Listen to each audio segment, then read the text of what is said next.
তো আজকে আমরা ট্রাই করবো হচ্ছে ঝটপট চিকেন পিৎজা। দোকান থেকে তো যা অনেক পিৎজা খাওয়া হয়, এইটা হচ্ছে ফ্রোজেন ফ্রেশ একটা চিকেন পিৎজা। চলো এটার খুলি দেখে এটার ভিতরে কি অবস্থা। ও সুন্দর লাগতেছে তো।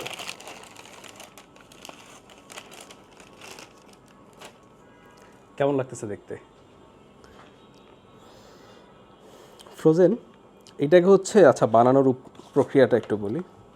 প্রথমে 10 মিনিট হচ্ছে এটাকে রুম টেম্পারেচারে রাখতে হবে। 10 মিনিট আমরা রেখে দিব যাতে এটা নর্মাল হয়, এটা একদম ফ্রোজেন ছিল। তারপরে 2 থেকে 3 মিনিট হচ্ছে এটা ওভেনে আমরা বেক করব। ঠিক আছে, 2 থেকে 3 মিনিট বেক করলে এটা আমি অনেক আগে একবার ট্রাই করছি, বাট কখনো আপনাদেরকে দেখানো হয় নাই। পিৎজাটার নাম আরেকবার দেখাই দিই, ঝটপট চিকেন পিৎজা। সেটা আমরা এখন 10 মিনিট রেখে দিব, তারপরে বেক করবো ইনশাল্লাহ। পিৎজার ওয়েট হচ্ছে আপনার এটা 200 গ্রাম। আর পিৎজার সাইজ বক্সে আমি লেখা দেখতেছিলাম, থাকতে পারে কোথাও। এটার সাইজ হইতেছে মোটামুটি 6 ইঞ্চ। এটা আসলে একজনের জন্য যথেষ্ট হয়। আমি আগের বার খাইছি একজনের জন্য হয়, বাট দুইজনও হয়ে যায় আসলে। খুব বেশি যদি ক্ষুধা না থাকে দুজন হয়ে যায়। তো এটা মোটামুটি 10 মিনিট রাখা হয়ে গেছে, আমার এবার এটা ওভেনে দিব। Hello hello hello hello hello, মাশাআল্লাহ সেই হয়েছে ভাই। চিজটা মানে লড়তেছে, ঠিক আছে। কীরকম হয়েছে দেখা লাগতেছে। চল কাটি এটারে, বিসমিল্লাহ। দিবা নাও।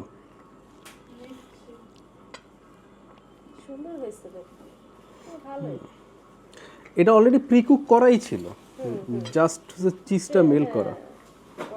4 পিসে একজনের জন্য ঠিক আছে, দুইজনও পারফেক্ট। খুব ক্ষুধার্ত হইলে আর কি। ও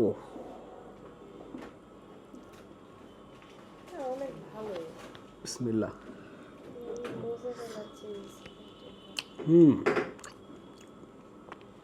ইটস গুড।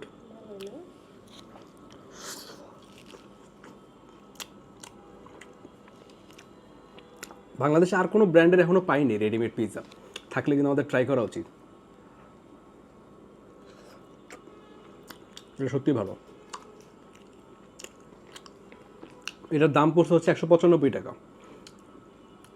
আমাদের। তো আপনারা যারা যারা ট্রাই করবেন আমাদেরকে জানাবেন যে এটা আপনাদের কাছে কেমন লাগছে। আল্লাহ হাফেজ।